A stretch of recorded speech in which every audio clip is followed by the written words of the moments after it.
Welcome to Comrade Media Window of Agriculture. Today we shall be dealing with history of agriculture in the Indian subcontinent. The topic will be discussed in three parts. The first part, which will be discussed today, is on the early history.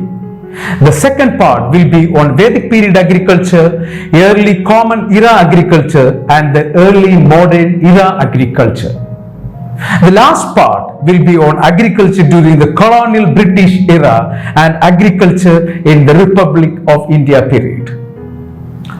Part 1. Early history of agriculture. Indian agriculture began by 9000 BC as a result of early cultivation of plants and domestication of crops and animals. Settled life soon followed with implements and techniques being developed for agriculture. Double monsoons led to 2 harvests being reaped in 1 year. Indian products soon reached the world via existing trading networks and foreign crops were introduced to India. Plants and animals considered essential to their survival by the Indians came to be worshipped and venerated. The Middle Ages saw irrigation channels reach a new level of sophistication in India and Indian crops affecting the economies of other regions of the world under Islamic patronage. Land and water management systems were developed with an aim of providing uniform growth. Despite some stagnation during the later modern era, the Independent Republic of India was able to develop a comprehensive agricultural program. Now coming into the early history, barley and wheat cultivation along with the rearing of cattle, sheep and goat was visible in Mehrgarh by 8000 to 6000 BC. Agropastoralism in India included threshing, planting crops in rows either of 2 or of 6 and storing grains in granaries. In the period of the Neolithic Revolution, roughly around 8000 to 4000 BC, agriculture was far from the dominant mode of support for human societies. But those who adopted it had survived and increased and passed the techniques of production to the next generation. This transformation of knowledge was the base of further development in agriculture.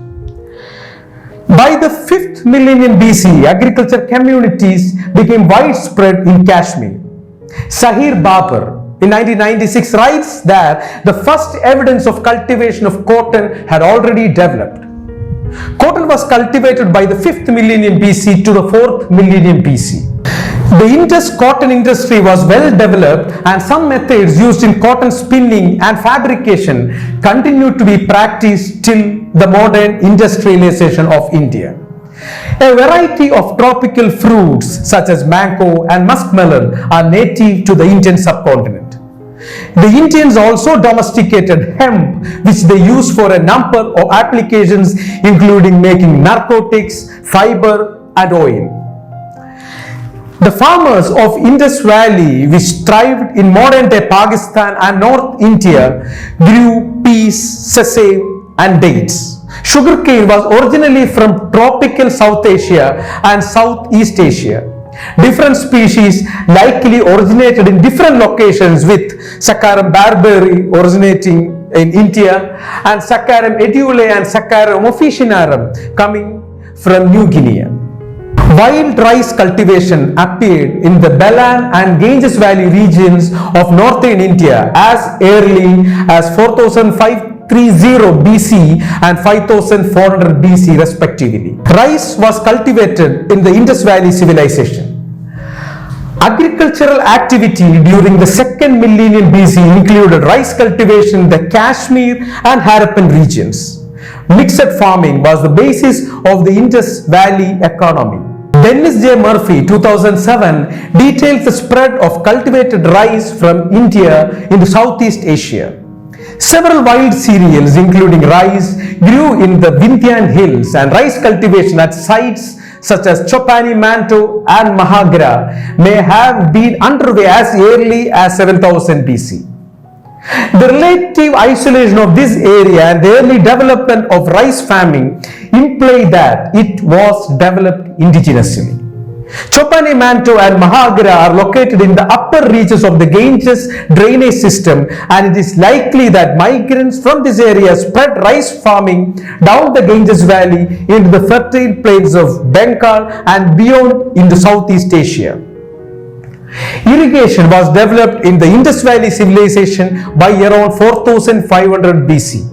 The size and prosperity of Indus civilization grew as a result of this innovation, which eventually led to more planned settlements making use of drainage and sewers.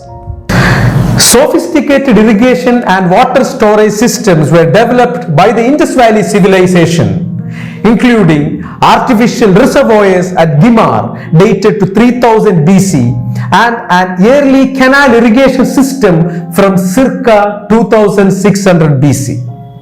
Archaeological evidence of an animal-drawn plow dates back to 2500 BC in the Indus Valley civilization.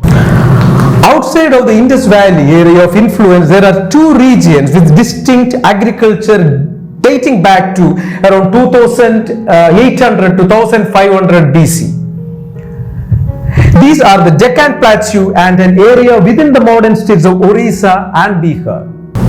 Within the Deccan, the ash mound tradition developed into 2800 BC actually. This is characterized by large mounds of burnt cattle dung and other materials. The people of the ash mound tradition grew millets and pulses, some of which were domesticated in this part of India. For example, Brachyria ramosa, Setaria verticillata, Vigna radiata, and Martotilloma uniflorum. They also herded cattle, sheep, and goat and were largely engaged in pastoralism, points out Fuller in 2006 in Dung Mounds and Domesticators. In the east of India Neolithic, people grew rice and pulses as well as keeping cattle, sheep, and goat. By 1500 BC, a distinct agriculture focused on summer crops, including Vigna and Panisum millesium, was developed. In the next episode, we shall be discussing on Vedic period agriculture, early Common Era agriculture, and early modern era agriculture. Till then, thank you.